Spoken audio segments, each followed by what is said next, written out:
नमस्कार दोस्तों, आज की हमारी कहानी है बहुत पछताओगे अगर ये 10 बातें किसी को बताई। कोई व्यक्ति अगर आपसे हर तरीके से आपके राज जानने का प्रयास कर रहा है तो समझ जाएं कि वह आपका हितैषी तो कतई नहीं है। वह तो बस आपकी शक्ति, कमजोरी, योग्यता या बैकग्राउंड को जानना चाहता है। ऐसे लोगों से सावधान हो जाएं जो आपसे खोद खोद कर कुछ पूछ रहे हैं। नंबर 1, घर का रहस्य। बहुत से ऐसे लोग हैं जो अपने घर की हर किसी की एंट्री कर देते हैं और घर के कोने कोने से सभी को अवगत करा देते हैं। जो लोग आपके विश्वास पात्र हैं उन्हें जरूरी इसकी छूट दी जा सकती है, लेकिन हमने देखा है कि बहुत से ऐसे लोग भी आपके घर में घुसकर उसे देखना चाहेंगे जिनसे आपका कोई खास संबंध नहीं है। हालांकि जिस पर आप विश्वास कर रहे हैं वह कितना सही है यह भी देखना जरूरी है। पुराने समय में लोग संयुक्त परिवार में रहते थे और उनके घर भी बड़े होते थे। ऐसे में यह धारणा प्रचलित हुई कि किसी को अपने घर का रहस्य नहीं बताना चाहिए।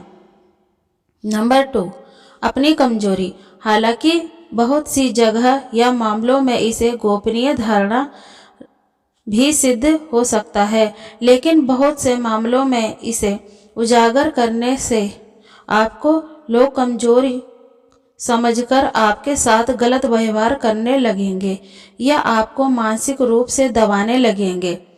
इसलिए इस बारे में आप अच्छे से विचार कर लें कि कब, कहाँ, कौन सी कमजोरी गोपनीय रखनी है।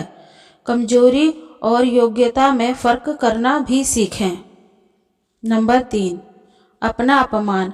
यदि सार्वजनिक रूप से आपका अपमान किया जा रहा है तो उसका जमकर प्रतिकार करें।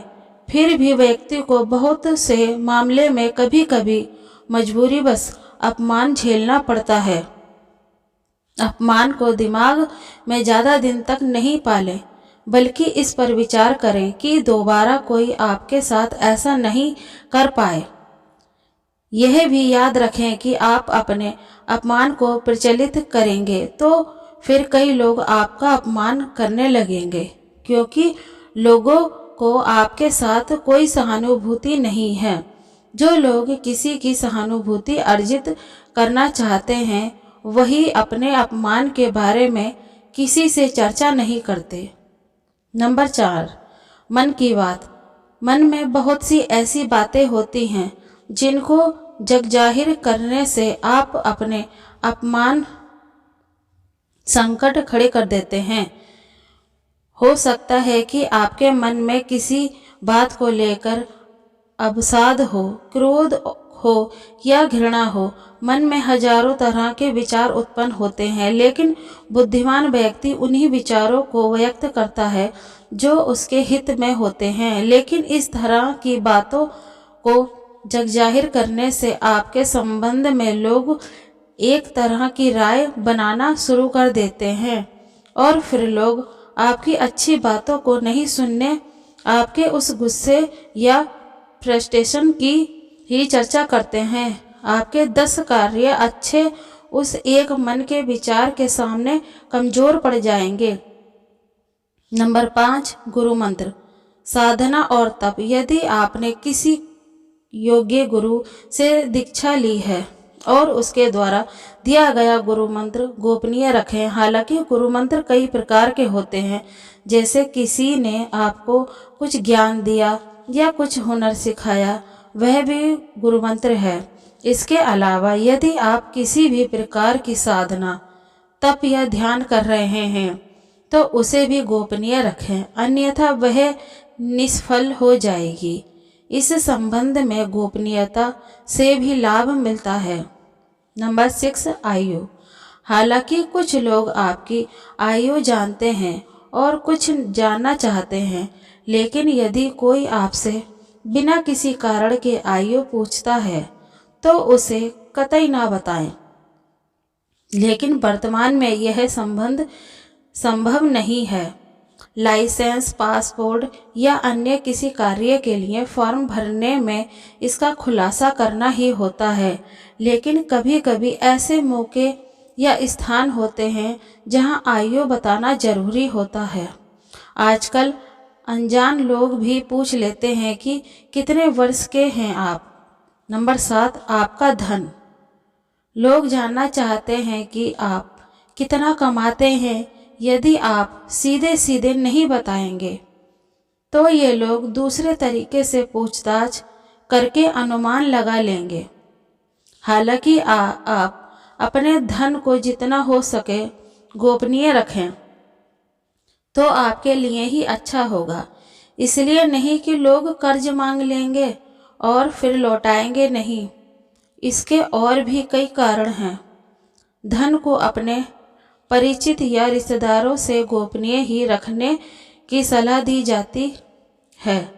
लेकिन ध्यान रखें, अपनी पत्नी से गोपनीय रखेंगे तो आपके लिए वही धन दुखदायक साबित होगा। इसलिए आप इस बारे में अच्छे से सोच विचार कर लें। नंबर 8, घर परिवार की बातें। बहुत से ऐसे लोग भी हैं जो अपने घर परिवार की सारी बातें अपने मित्र, रिश्तेदार या किसी परिचित से शेयर करते रहते हैं। ऐसे लोग बाद में पछताते हैं। इससे घर के सदस्यों में आपसी मनमुटाव और अविश्वास की भावना बढ़ती है। घर की बातें घर में ही रखने से जीवन सुखमय बनता है। छोटी मोटी समस्याएं जीवन में चलती रहती हैं। पति पत्नी का संसार व्यवहार गोपनीय रखना चाहिए। बहुत से मूर्ख लोग अपनी पत्नी के साथ उनका व्यवहार कैसा है यह भी दूसरों को बताते रहते हैं। आप अपने परिवार की बातें हमेशा गुप्त रखें, अन्यथा सुनने वाले को मजे लेकर हट जाएंगे, लेकिन आप पछताएंगे। दूसरों की सहानुभूति हासिल करने के लिए आप कुछ समय के लिए जरूर राहत महसूस कर सकते हैं, लेकिन इससे आपकी कमजोरी ही प्रदर्शित होती है। नंबर 9, दान पुण्य।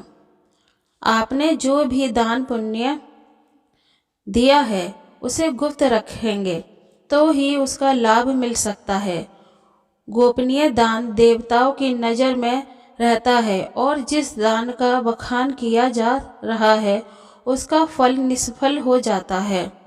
मंदिर में दान दें, किसी गरीब को भोजन कराएं या किसी भी प्रकार का पुण्य कार्य करें, उसका अपने मुंह से बखान ना करें। यदि आपने इसे किसी के समक्ष जाहिर कर दिया तो समझें वह खारिज हो जाएगा। नंबर 10, दवा। आप यदि किसी भी प्रकार की दवाई खाते हैं तो उसे गोपनीय रखें। माना जाता है कि दवाई का असर भी तब तक रहता है जब तक वह गोपनीय है। हालांकि कुछ लोग इससे इत्तेफाक रख सकते हैं, लेकिन प्राचीन काल में हो सकता है कि यह किसी विशेष रोग या औषधि के लिए कहा जा गया हो। पहले के लोग, कुछ लोग दुर्लभ वनस्पति के जानवर भी होते थे। बहुत से लोग कहते हैं कि यदि आप दारू भी पीते हैं तो वह भी तब उचित है जब तक उसकी गोपनीयता भंग ना हो। जिस दिन लोगों को उसके बारे में पता चलता है, समझो उसी दिन से उसका पतन भी होना शुरू हो जाता है। तो आज की हमारी कहानी कैसी लगी दोस्तों, कमेंट में बताएं। कहानी पसंद आए तो लाइक, शेयर एंड हमारे चैनल को सब्सक्राइब करें।